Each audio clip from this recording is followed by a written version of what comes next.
Hey, YouTube theologians, live. It's recorded from Higher Things in San Antonio. I got to talk with Pastor James Neuendorf, missionary down in Puerto Rico, who's doing a lot of work on artificial intelligence, truth, and the church.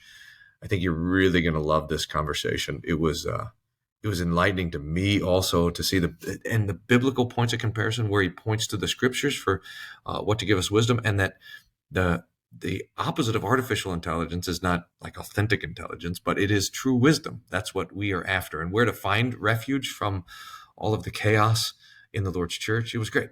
So here's a conversation. Hope you enjoy it. If you have questions or comments, that would be great to put in below. And if you're not subscribed for some reason, then you can subscribe to the channel, these videos as they come out. That'll be great. Or to the podcast. And likewise, you can get all these videos. So here it is. Hey, YouTube theologians, Pastor Brian Wolfmueller here. Welcome to this conversation about truth and artificial intelligence and the mission work of the church and how we live as people of truth in the midst of, well, really good and sophisticated lies. For that conversation, I'm joined by Pastor James Neuendorf, who is a missionary of the Lutheran Church Missouri Synod serving in Puerto Rico.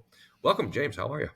Good. How are you? It's a little hot here, but I hear it's that way everywhere. It's 106 here in San Antonio today. I'm at a Higher Things retreat, so but it's a dry heat, So, tell us about your work in Puerto Rico, real quick, and how people can, if they're in Puerto Rico, which is what we hope a lot of Puerto Ricans are watching, they can reach out and say, "Hey, I didn't know you guys were here." Let's get connected. So LCMS has 3 congregations right now in Puerto Rico. One of them's brand new. I think 2 months now since Easter. We had our first service in San Juan in Easter, but we've got 3 congregations in the 3 biggest cities. Mayagüez is where we first started. That's on the west coast of the island. It's kind of the more beach part of the island. In Ponce in the south, which is where I am, that's the second largest city, and we've had a congregation going here now for a couple of years now. I think going on 5 years since we planted the church here, and it continues to grow. And then on the north coast in San Juan, the capital, we just planted this brand new congregation like we were talking about. Got a couple families there. People excited. I'm sure they'll be watching this. Excited to hear a shout out for Cordero de Dios, the new congregation there. So the idea is we want to have a confessional voice for the Lutheran Church, accessible to anyone on the island within a 1-hour drive. That's our big push right now, is to get to that radius where anybody who's interested is able to come to one of our congregations and receive all the Lord's gifts that he gives us in all of its truth, like we'll be talking about today. How did you get interested in investigating artificial intelligence? It's an interesting topic that we're all kind of going through a lot right now, but we got a head start because a lot of what we deal with in Puerto Rico is this idea of isolation, trying to understand what's going on outside. Puerto Rico has this I think it's a marketing slogan that became kind of a motto, that it's the Island of Enchantment. And we joke around a lot about this idea of it. Well, it's just the enchantment. But I was thinking a lot about this idea of enchantment, which is a sort of a functional lie that you tell, right? That something is said with words, and then it just kind of works. It becomes a reality in some way. And a lot of things here in Puerto Rico are kind of set up that way, where it'll have the name of something, but you'll find out whether it exists or not. You can use Google Maps, but it might be a one-way street and Google could be wrong. And so we're always kind of dealing with a little bit of that. How do you know whether something is true? And of course, as technology has been advancing, we've been seeing all this stuff about deep fakes now, and about we got ChatGPT, we've got all these artificial intelligence agents, and you start to get the sense that almost everything is fake now. Everything everywhere that we go is fake. And how do we ground ourselves in what is real? And one of the effects that we've seen happening in Puerto Rico with a lot of this confusion has been a severe mental health crisis here. People don't have a thing to ground themselves into. Um, People believe lies about themselves. They believe lies about God, right? What God thinks of them, um, and a sort of general apathy or fatalism about whether or not we can even know the truth, whether it's possible to even know the truth at all. Uh, the enchantment runs everything, right? So it's something that's been kind of percolating a lot. We've been thinking about it, and now I'm studying it because this is like a big thing that we're seeing happen across the board. There's a lot of paths there to. I just maybe a couple more by way of introduction. You mentioned the kind of the deep fakes. If someone's like, well, what are you talking about? What are the best examples that you have? Yeah, so a deep fake is a computer generated image that takes the facial structure of one person and maps it onto someone else. And for a while, they kind of people have everybody has those like Facebook filters. So you know how you'll have a Facebook filter that'll put like a little mask on your face and it'll track with your eyes. Um, the more sophisticated versions of that can actually take someone else's face and map it onto your face and onto your expressions, and they're getting very good. So a couple of years ago, they were kind of creepy looking, but now you can have videos of celebrities speaking, and the voice is completely computer generated, sounds exactly like the person. The face is completely computer generated, but it looks like a real video. Um, Deep faking goes back a little longer, but now the technology is at the point where it's also able to generate wholesale images. There was a really popular one going around not too long ago of the Pope wearing this like white ghetto coat. I don't know if you saw I that. saw that the puffy jacket. Yeah, Yeah, and it's completely generated uh, from nothing, from a noise pattern. Someone just types in, Pope Francis wearing this jacket, and it creates it, which is everyone's having a lot of fun with it. But now the question is, how do I know? we used to be able to just say seeing is believing. It was never true, but now it's especially never true. I Yeah. heard just on the news, I think yesterday, about there was a political ad and it took a quote from President Trump and it used an AI generated voice to give the audio clip. So it sounded like Trump said it. He Yep. didn't say it, he tweeted it. But they needed the audio for the so and it's like, well, what do you do with that? There's no way to actually know that that's not something that he said. Yeah, and Um, this is something.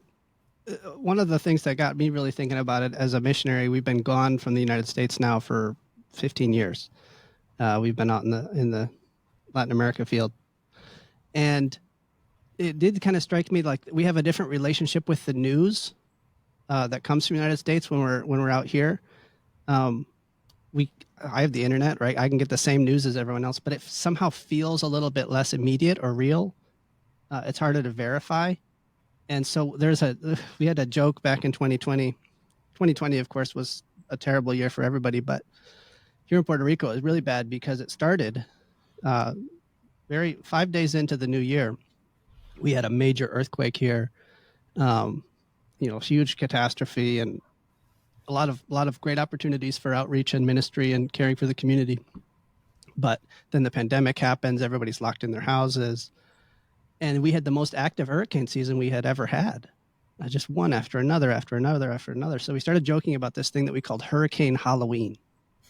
And the idea was, what if just a few days before the election in the United States, we had one of those big hurricanes that wipes out our phones, electricity? Because with Hurricane Maria, some people were without power for 6, 7 months. So imagine that we get completely wiped out, and then no one ever reaches out to us, right? It's like November 30th, and we try to connect to the internet. There's still no one there, and so we were joking around this like ghost story, but it's the realization that we're on an island, and how would we know what what happens over there, right? The With the election and all the chaos at the time. the only way we know is through these mediated things. Right? I can call my parents and say, "Hey, does the United States still exist?" Right? But from that isolated perspective, you start to ask yourself, how could I verify if something were true or not? And it kind of leads to a fatalism at a certain point where you say, well, I simply can't. Give us some, here at the outset, some sort of biblical handles. Like, so what Bible verses do you think apply to this kind of epistemological crisis that we're in? And like, how do I know what's true and what's not? And how do I, when everything is being fed to me via the algorithm or whatever, and the capacity exists to deceive my eyes and my ears, so all the things that were familiar to ways to verify. Um, yeah, what Bible verses do you think most help us with the categories to think about these things? Yeah, so I, I think the central one is, of course, your VDMA Lutheran battle cry, right? The word of the Lord endures forever from Isaiah. Is that 40 or 41? Isaiah I always 40. get it wrong every time. Read them both. Read both Isaiah 40 I and think it's Isaiah 41. 40, but now you've got me. I I'll verify while you It's keep like a talking. Murphy's law. If I say 40, it's 41, and if I say 41, it's 40. Um, yeah, I think it is 40. Uh, but the word of the Lord endures forever. In its context, you have the flowers fading and the grass withering, and you have this contrast between the word of God, and the Hebrew there is so beautiful, is standing forever, right? It's olam olam. It's always there, standing uh, against the sort of lies and falsehood of man. Man can speak, man can put a lot of words out, but there's this fundamental difference between God's word and our word, in which God's word creates reality, it makes reality. Let there be light, and there is light. And man's word is almost always some form of a lie, right? Until we use the word amen, it's always some level of a distortion of the truth, and God's word is truth. So of course you've got Psalm 119. There's lots of places that we could explore that, but I think I would start right there with the word of the Lord endures forever, in contrast to the chattering of the world. Right, everybody has something to say. Um, the other place I would go is the Tower of Babel. When I'm thinking about this technologically and what it was that the people were building. I love the detail that what they're building is a name for themselves, not a tower. And what they get is nonsense. They get their name scrambled. We don't know what they really wanted to call it. It's called Babel. It's called gibberish. And God confuses their language precisely when they hope to be really talked about through it, right? Um, there's a lot of parallels with everything with AI stuff right now and Babel. See, I want to dig into that a little bit because I was reading Johann Hamann, who was talking about how both the flood and the Tower of Babel were God's kind of, how when you're running on the treadmill, this is not Hamann's example. I don't think he had treadmills back then, but No. you have that little like emergency stop. You're supposed to buckle to the belt. So if you fall, it's like the automatic Yeah. shut off. That the flood and the Babel were like the automatic shut off. Like humanity was on a path to destroy itself. Yeah. It's So mercy. the Lord in His mercy just boom, started over. Let's just hit the reset button here to prevent us from destroying ourselves. So, You could um, add Eden to that, really. uh, I mean, taking from the tree of life in the state of sin, right? right? It's God's mercy that closes them off from the tree of life. We always But jump to that being law, but it's actually gospel. boy, that's right. because he wants us back at the tree of life, but not Hmm. trapped in our sin. He wants us Right. back at the tree covered in his righteousness. And that's the idea of Babel. He'll give us a name. That's what he does with the eighth commandment. He Yeah. gives us to honor each other's name, but it has to be after we honor his name. So it's in the Right. right Right. proportion. But Yeah. so that Babel, here's maybe what I would, and this is maybe getting to the punchline already, but Babel, we worry that we're going to end the world, right? We worry that we're going to create an AI bot that's going to take over Right. or whatever. And we forget Babel, that the Lord will prevent these things from coming about. The world won't end until the Lord wants it to end. And humanity won't destroy itself until the Lord comes in glory for judgment. That so now that doesn't mean that, I mean, Babel was very unpleasant, and so Right. was the flood. So it might be the Lord's stopgaps are very, very painful, which we would like to avoid if we could. But we cannot be fatalistic if we're Christians. We know that the Lord holds the times in His hands. Yeah, there's a lot of talk going around about this is the Antichrist, and there's a lot of fear mongering too. And I think one of the really helpful things to think about as we help people deal with the arrival of these systems, AI and everything else, is that they are trying to build a god. They say it explicitly. We are building a god, and it Really? will. That where do you Yeah, tell me? uh, the churchofai.org or .com, I think. Um, they're talking about it.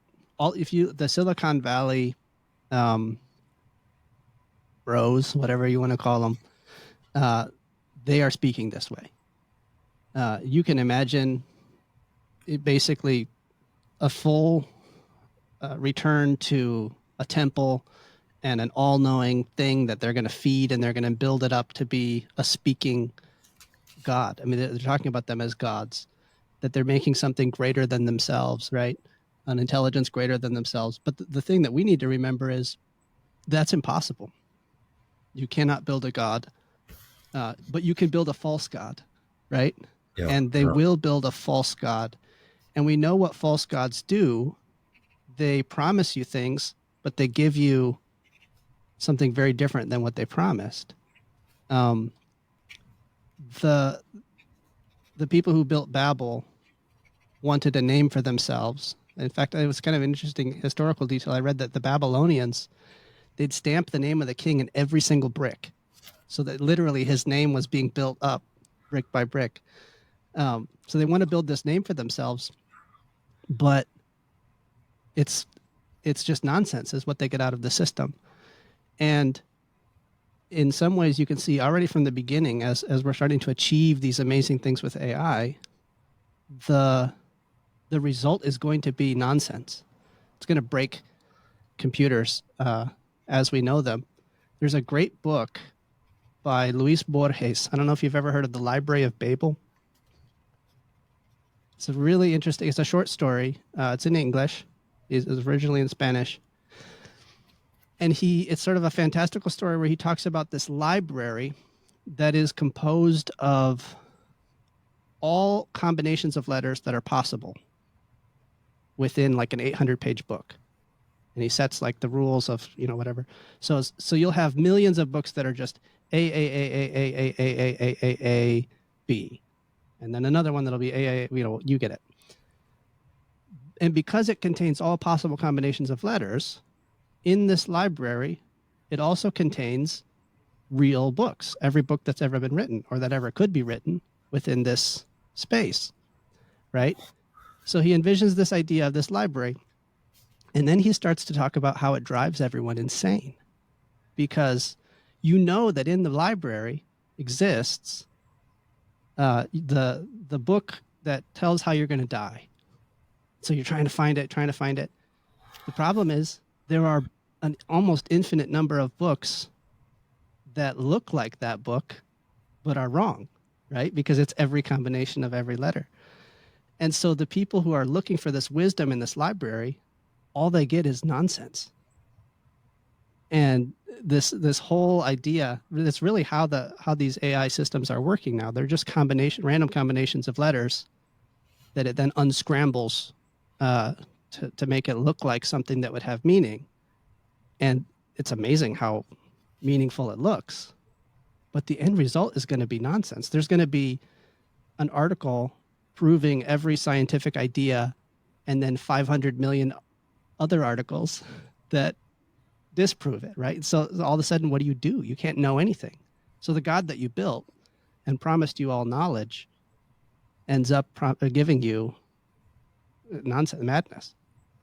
It's a great book. You should read it. It's very short. Yeah, that's a parable. And so does it offer a way out? Is there an alternative library that's the used bookstore across the street that has like a Bible and a copy of Shakespeare? And No, this is Latin American literature, so everyone just kills themselves.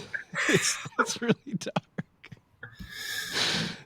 But wow, but wow, it does what's the name? That's called the Library the of Babel. Library of Babel. Yeah, Luis Borges. He's an Argentinian writer. It's Wow. got to be like 10 pages long. It's a very short story. So give us a couple of examples of this. Like you were mentioning Chat GPT, and Mm-hmm. you and I both have goofed around with that a little bit. What it, what is it? Like how should we understand it as a phenomenon? And I suppose what are the blessings, if there are, and what are the um, and what are the dangers there? You hinted at it already, but maybe.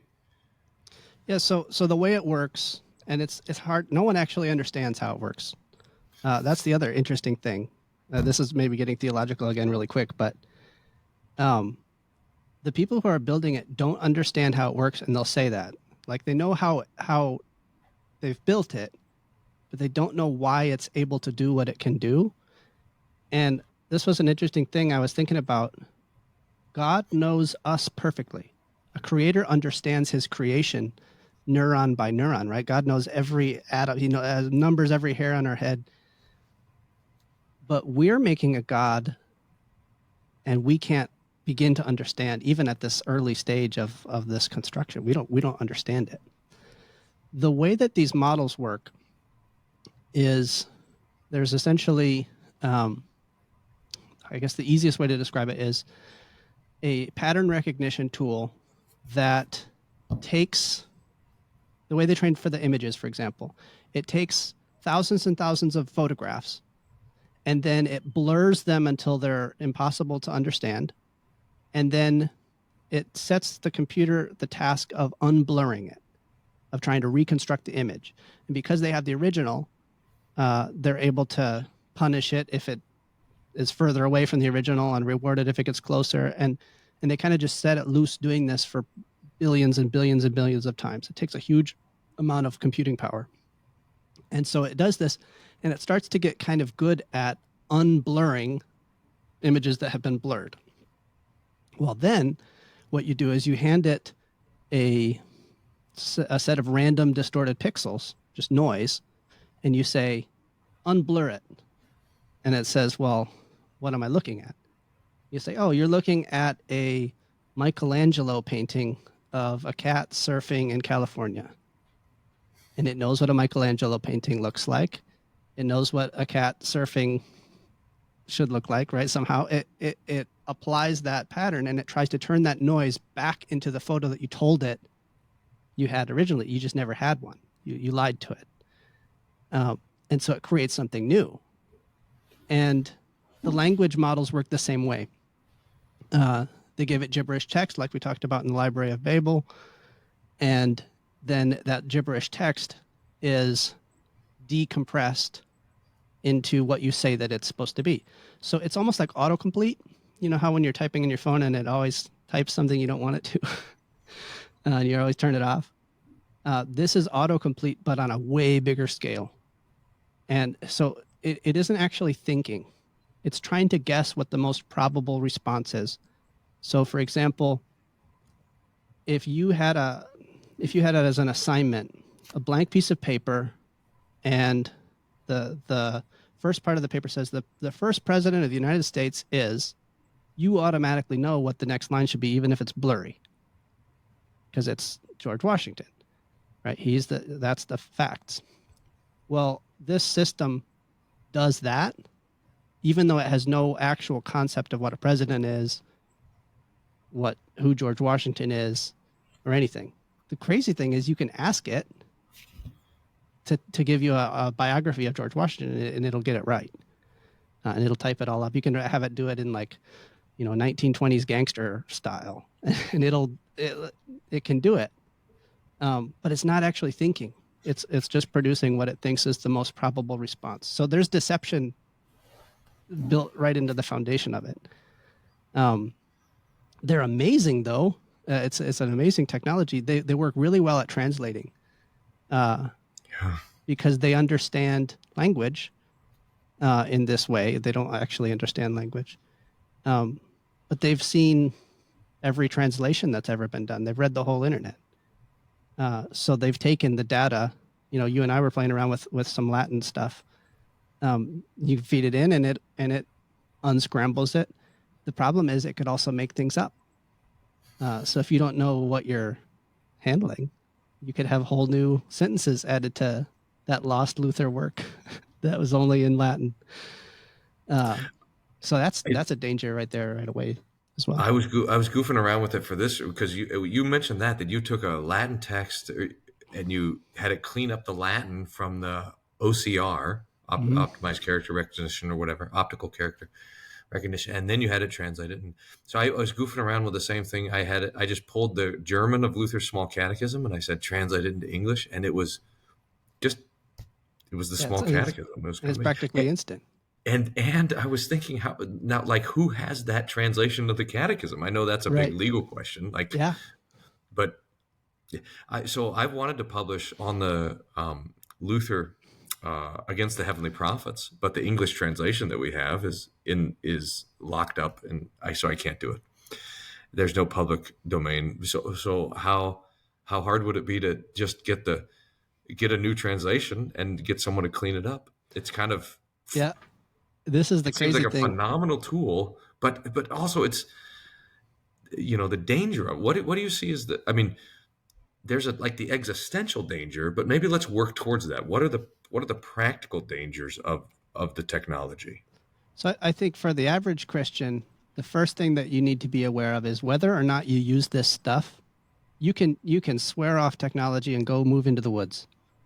Maybe you should. Puerto Rico. You should choose Puerto Rico. Come here, please.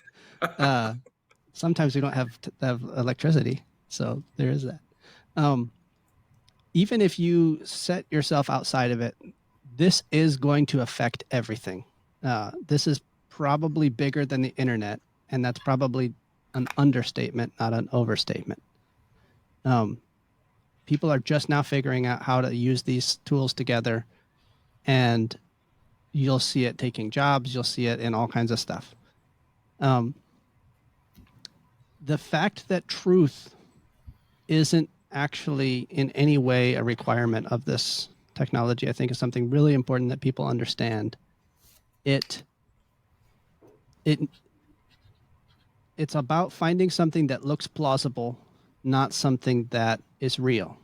And we've already been very used to this. Advertising, right? When you turn on the TV and you see images of any commercial about anything, that everybody knows that if you actually buy that hand soap, it's not going to transform your life, right?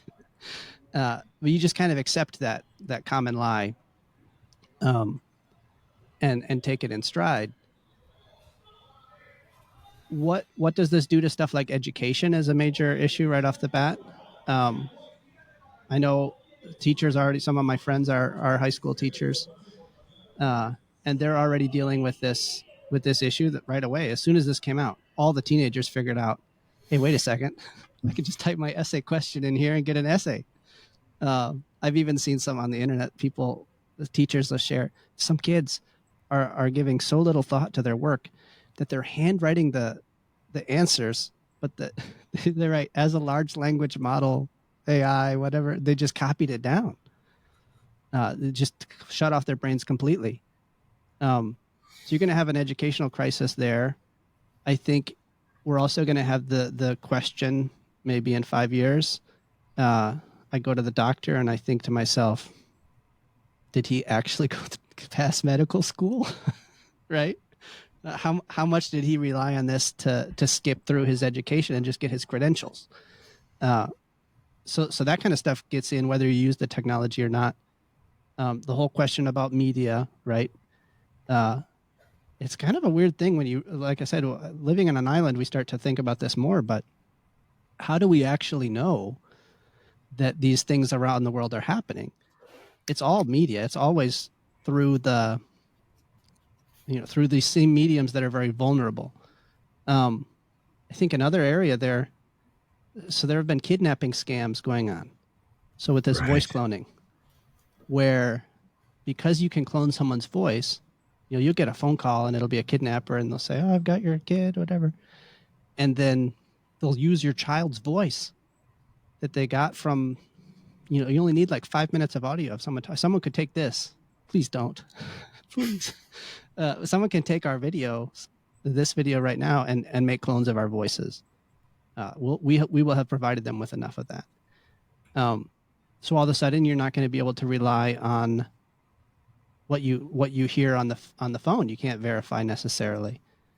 So all these mediated things, whether you use the technology or not, anything that goes through media is now going to be suspect. The movies are going to look cooler, I think.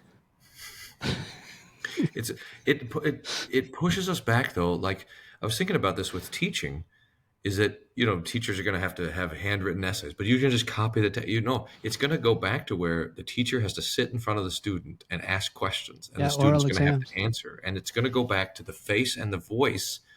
They're in the same place, and there's going to be like there's that is going to that's going to be required now in so many ways that it hasn't been required in the past. Yeah, ironically, it might lead to an educational renaissance because a lot of education, I think, has become, did you memorize all the facts and can you repeat them back to us in the way that we want? You can't beat a computer at that. It's kind of like what happened with calculators and multiplication tables. Um, I always remember when I was in school, you're not going to be carrying a calculator around with you everywhere you go. Well, Well, yeah, that's right.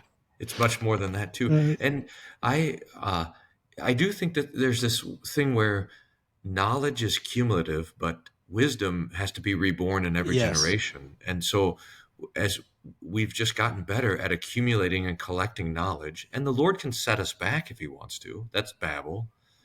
That's the destruction of all these libraries in the ancient world. The Lord kind of sets it back, or maybe the devil sets it back. But wisdom has to be reborn in every generation. So it might have been before, like a college was there because you had a library and Right. you just had to have all the resources to have those expensive books in one spot. Now that's not a thing. I mean, you can learn anything for free. Well, not anything, but you can learn almost anything for free anywhere with access to the internet. And that's gonna now it's beyond that. So it is clarifying the difference between knowledge and wisdom for us, Yeah. which I think is a helpful clarification.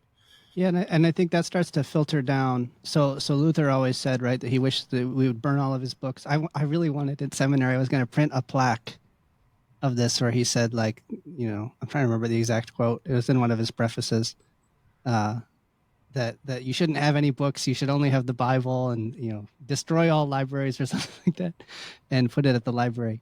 Uh, but as Luther himself was getting at with that, of course, he had no problem with books, but there's a point where it's better to have a filtered amount of knowledge well understood, a small body of work that you can be wise about and that can make you wise, than it is to have an infinite sea of books. And this is the Borges uh, Library of Babel idea again. Once it becomes functionally infinite, it actually becomes useless. And at first, you're filled with joy that, wow, I can get any book that I want. And then you realize I don't have any time to read any books because it's like that the original Monty Python sketch where spam comes from, where the term spam comes from. After a while, it just fills everything. There's just spam everywhere. Every sentence is spam, and your email becomes useless because it's just junk. And I think we're seeing that AI is going to create a mountain of junk. And all of a sudden, we're going to have to get really good at sifting what is actually important and what is true. You get the AI curating the AI, and then that leads us back to this sort of epistemological crisis. So how do we Mm-hmm. know what we know? And there's always been this crisis, but it seems this is James is really accelerated through COVID, and Yeah. I think there's been Yeah. a handful of reasons why. Uh, there's always been distrust of the political conversation. That's one of the marks of the political conversation. You just assume someone's lying to you. But there was a almost necessary implicit trust in the media. Right. That's been breaking down for a long time, and it's broken now. Yeah. This is going And to so destroy that forever.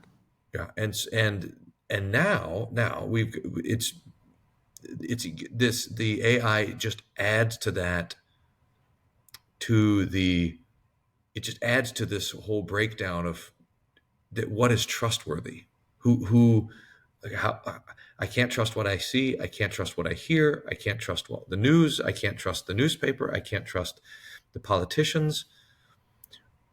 What do I trust? And but I have to trust something. We are Right. trusting creatures. We have to trust something about the things around us. Else we're just on the cliff of despair. Yeah. So there's a crisis now in what to trust. Yeah. And I think that leads primarily to paralysis. This is something I've noticed here in Puerto Rico, talking about theology or religion with people. People are always curious, oh, what is Lutheranism?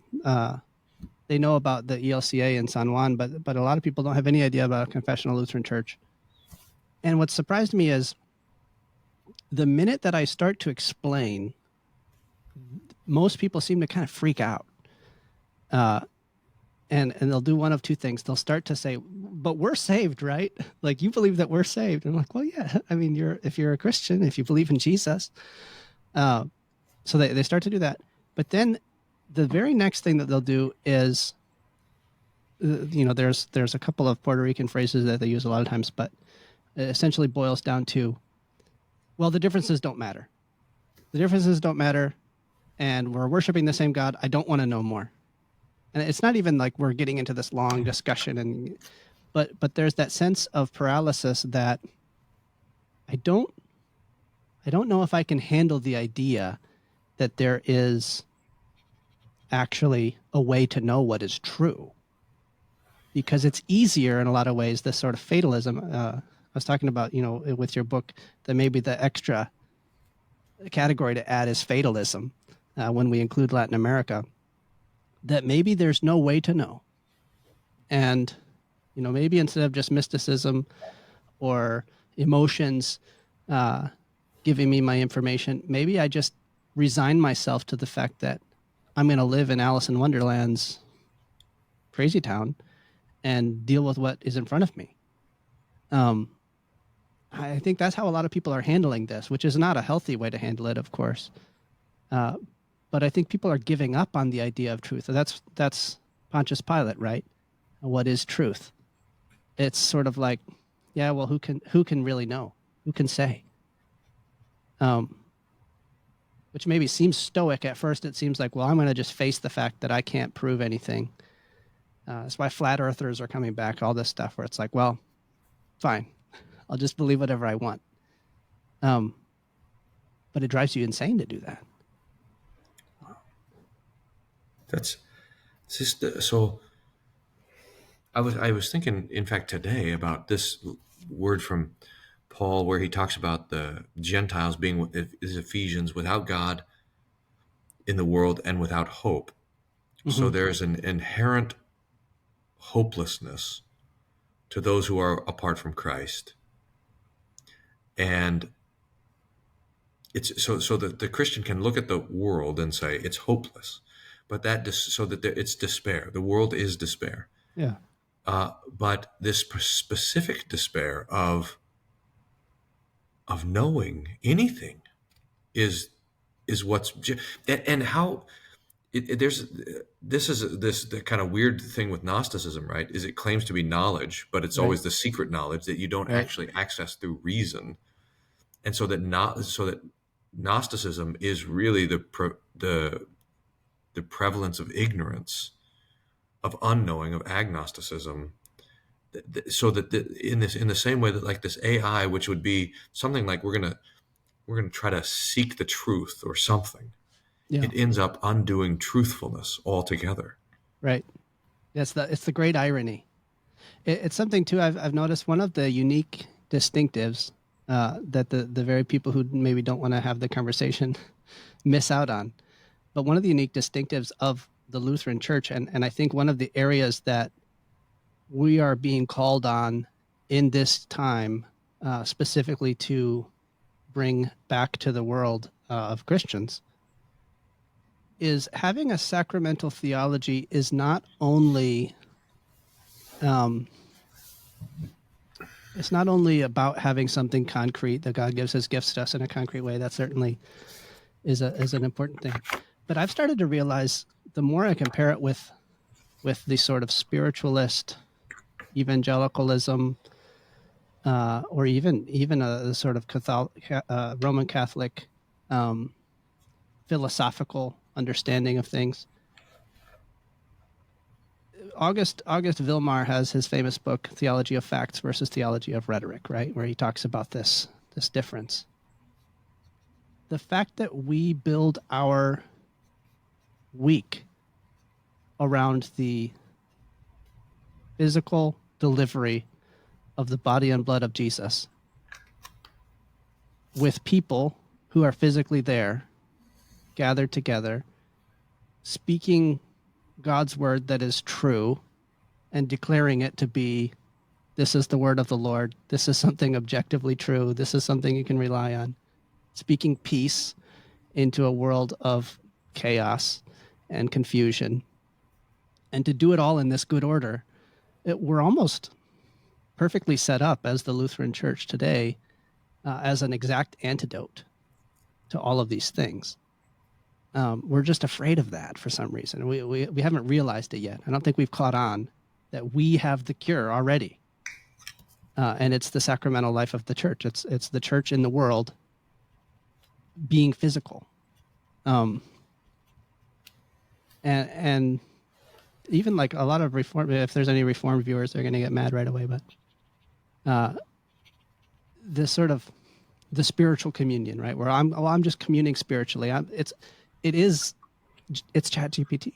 It's an internet type of spirituality. It's the text alone, and that's something that the Lord, in His wisdom, decided not to give us. Only the text. He gave us Himself. He incarnated. How cool is that? That we didn't realize how much we would need it. That I think is one of the things that we should have learned in COVID when the government either asked or demanded for us to not be face to face, to not breathe on each other. Yeah. And we realized that no, this is the Lord gives us life by breathing on us. Mm-hmm.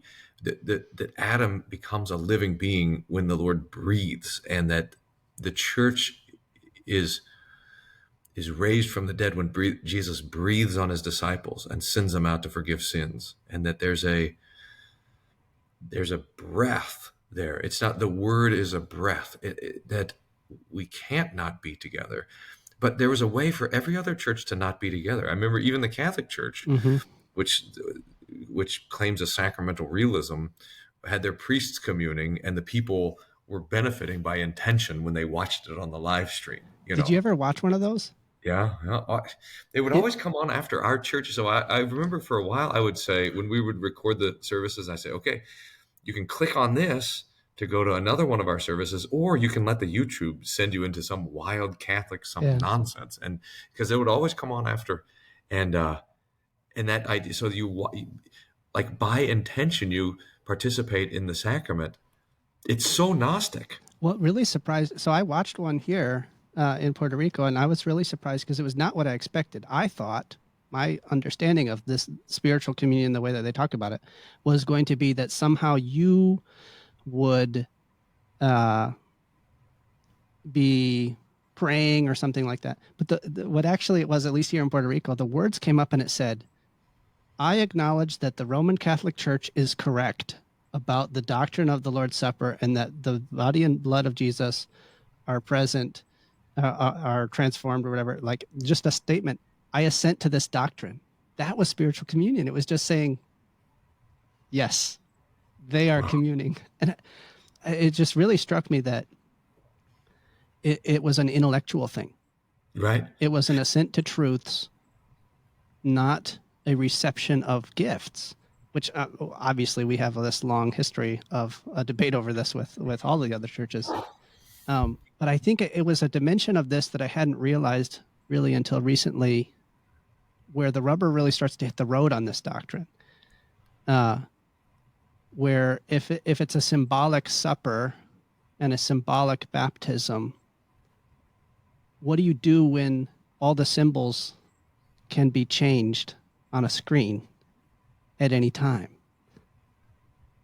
And it's like, if you only have a digital Bible, well, why change the words, right? How different it is when it's grounded in something unchanging and unchangeable. That Jesus Christ is the same today, or yesterday, today, and forever. I don't know. I'm just starting to think about this stuff because it is our time to speak into the world this unique message of a concrete, dependable confession of faith, that Christ is risen in the body. You can touch him still. There is nothing further from where we're headed as a society right now than that. That's really fantastic. That's that is. I'll see if I can restate it, and we can even push back a little too. That the Lord has in the sacraments has instituted again a failsafe Mm-hmm. for the epistemological crisis, which can either be of the mind or even of the conscience, of the heart, which is his institutions of assurance. I belong to eternal life because I tasted the body and blood of Christ, and I heard the promise for the forgiveness of sins, and the water was on my head. I cannot, the reality of it, the fact of it, cannot be taken away. And the Lord is always working in facts. The devil is, because he's a liar from the beginning, and because he murders through lies, Right. is just reshaping all this different Gnostic stuff one way or another. But the sacraments are the antidote to it. The church is the antidote to it. It's not artificial intelligence. It's true, but it's not. It's true wisdom. It's true wisdom. It's not. We don't want to have not artificial intelligence, but like authentic intelligence. No, we want true wisdom, authentic wisdom, and that's the corollary that the Lord has established in the church. The word of the Lord endures forever. That's a perfect place to put it. Well, okay. So how are you feeling about things? Hopeful, nervous? What, just like as you see the way that the technology is exploding now? What? Yeah, I think this is a time that we are called to great wisdom, and that's something to pray for, because this isn't something like that you should go out and vote about and then you can stop it. It's a Pandora's box that has been opened, and it was opened by Eve, right? It's just kind of still spiraling out of control in that way, but it's not out of control. This is going to create new challenges for the church that are not as new as they're going to appear. And so I think it's an exciting time for the church when we return to our concrete, tangible roots, when we have a theology of facts, not of rhetoric, when we remember that we're building everything off of the fact of the resurrection. And this is something that I've thought about a lot too. It's like, why do I believe the Bible? Is there something more fundamental than the Bible? And I guess as a Gentile anyway, it's the fact of the resurrection, right? It's Jesus validates the Old Testament for me. I don't have to think, well, who knows if that's really reliable or not. It's, well, a man rose from the dead, claimed that he was God, proved it in every possible way, showed it to all these witnesses. They wrote it down, and I have that. It begins with the fact of the resurrection, and how Luke starts the nativity account with the imperial year and everything, right? This is something that it happened in history, and you can't go back and change it. You can edit the text, but you can't take Jesus off the cross, and you can't seal that tomb back up, or at least not with him inside of it. Right. And I think this should be a very hopeful time, because a lot of people are going to be looking for the truth. And it's almost like we're sitting on a giant reservoir of water, and all of a sudden everyone's going to be thirsty. What better time could there be for us? But at the same time, there is, I think, a lot of suffering and a lot of confusion that is going to happen to our neighbors. I think we got disconnected there, but you were talking about how it's a great time to be a Christian, a Lutheran in the church, but it is going to be a time of suffering for our neighbor too. So pick it up there. Yeah. So I think what we can expect to see is a lot of confusion. We're going to have to get good at figuring out how we do epistemology. This is something I'm working on. I don't have a good answer yet. But I think each of us is going to need to figure out a process by which we start to filter all the information that we receive. We always should have done it, but we got a little lazy. And that's going to be a way to help our neighbors as well. We're going to see massive changes everywhere, and we'll be the one place that the change isn't happening. And we need to use that for the gospel, right? That's why we're here in Puerto Rico. This place has seen a lot of change and upheaval, and we want to be the calm in the storm. We are the calm in the storm. This is the place that Jesus is.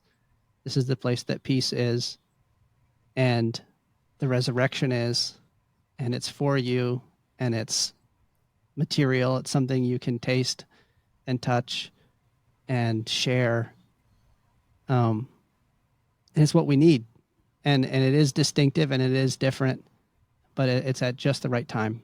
And if you're here in Puerto Rico and you're listening to this, reach out to us. If you're not and you're looking for this, reach out to your local Lutheran church, your local LCMS church, because we are embassies of the truth in a world of confusion and lies. And what a time to be called to that opportunity, that task. It is something where people, I've just noticed this, that people, as these things have broken down, the trust in politicians, trust in institutions, trust in news and all the organizations, that people have in some ways retreated to the internet, but that is not a safe place to retreat. No, yeah. And this call to retreat to the church, to the community of people gathered around the Lord's word, opening it and reading it and studying it together and caring for each other, coming to the table for the Lord's body and blood and his promises. That is the place of refuge for all of this. James, thanks. God be praised for the work you're doing. If you send me the links, I'll put them in the description of the video so people can learn more about the mission in Puerto Rico. Your mission work as well, can get in touch with you. And I hope that as you keep working on this, we'll be back here to talk about it some more. In fact, if people want to put comments and questions for James, for us on this topic in the video, that'd be great. And maybe we can come back in a month or so and take up those questions too. That'd be a lot of fun as well. So thanks so much for your time, for your work. Yeah, thank you. May God bless and keep you. You too.